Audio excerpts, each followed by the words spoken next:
আপনি যদি একজন কর্মজীবী মেয়েকে আপনার জীবনের সঙ্গী হিসেবে চান, তাহলে আপনাকে মেনে নিতে হবে সে ফুল টাইম আপনার বাড়িতে কাজ করতে পারবে না।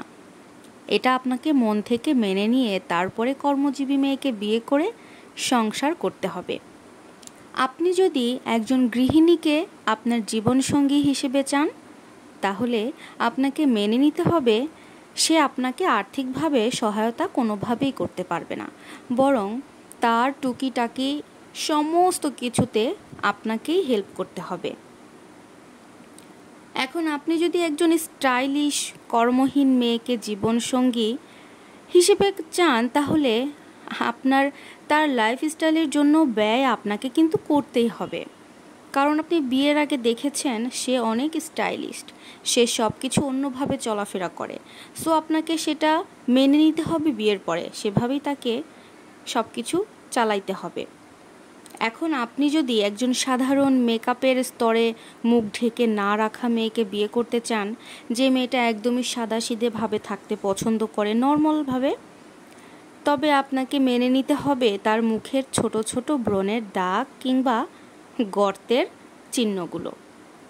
আপনি কোনোদিন তাকে বলতে পারবেন না তুমি ওই স্টাইলিশ মেয়ের মতো নও, বা অমুক মেয়েটা এমনভাবে চলাফেরা করে, অমুক মেয়েটা দেখতে এমন, তুমি কেন অমন হতে পারো না, তোমার মুখে কেন এত দাগ, তোমার মুখে কেন এত গর্ত। আপনি কিন্তু তাকে এগুলো বলতে পারবেন না। কাউকে কারোর মতো বানানো যায় না, জানেন তো। সবাই একটি নিজস্ব সত্তা নিয়ে জন্মগ্রহণ করে, আর প্রত্যেকটা মানুষকে আল্লাহ তাআলা তার ইচ্ছায় বানিয়ে থাকে। এখানে মানুষের নিজের কোনো হাত নেই। আপনি যেমন মেয়ে চান তেমন মেয়েকেই বিয়ে করুন। আপনি যদি স্টাইলিশ মেয়েকে পছন্দ করে থাকেন, তাহলে কখনোই সাদা মাটা সাধারণ মেয়েকে বিয়ে করে নিজের জীবনের সাথে জড়িয়ে ফেলবেন না। এরকম হলে দেখা যাবে যাকে আপনি আপনার জীবনের সাথে জড়াচ্ছেন তার জীবনটাও যদি একটা মাটি হয়ে যাবে, তাহলে সেটাকে সংসার করতে পারবেন না, নতুন করে আপনি আপনার মতো করে গড়ে নিতে পারতেন। তাই আপনি যে মানুষটাকে চান, যেমন মানুষটাকে চান তেমন দেখে এটা আল্লাহ প্রদত্ত জিনিস, নিজের জীবনের সঙ্গী হিসেবে গড়ে আপনাকে সেভাবেই কিন্তু গ্রহণ করতে হবে। একই শরীরে আপনি কারিনা, জরিনা, মিশেল ওবামা, সিদ্দিক কবির সবাইকে কিন্তু চাইতে পারেন না, কারণ আপনি নিজেও একই সাথে শাহরুখ খান, বিল গেটস কিংবা টমি মিয়া নন।